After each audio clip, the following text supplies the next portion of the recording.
Það hérna, aftan í þessum Ioniq 9 þar sem að galdrarnir gerast, út af því að hér ekkert nema pláss.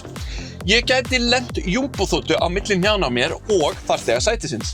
Svo erum við með skeigðar rúður og uppdraganleg gluggatjöld. Þetta fullkomið ef að þú ert með lítil ungabörn hérna aftur í og þetta verja að þeim augun fyrir bjarta vor sólina. Mér þykir heldur ekkert ólíklegt að þú ætlar að koma fyrir barnabílstólum eða einhverju með Isofix festingum hérna aftur í út af því að þessi bíll í rauninni hannaður fyrir þannig aðstæður. Einnig hægt að fá þennan Ioniq 9 sem 6-manna bíl. Þá ekkert sæti hérna í miðjunni, heldur ertu með 2 kafteinarstóla vinstra megin og hægra megin. Ekki nóg með það, þessi bara hellingur af plássi fyrir farþegana sem að setja aftur í. Heldur fá þeir farþegar líka aðgengi að hituðum sætum og keldusætum.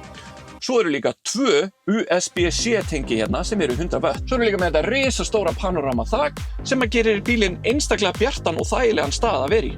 Í performance-útgáfunni af þessum Ioniq 9 þá færðu líka sætin með nappaleðri. Svo ef þú fær hreinlega nóg af plássfríkina mömmu og pappa sem að setja hérna fram í farþegasætinu, þá getur þú hreinlega fært þau framan, svo þú fáir aðeins meira pláss fyrir fæturnar á þér.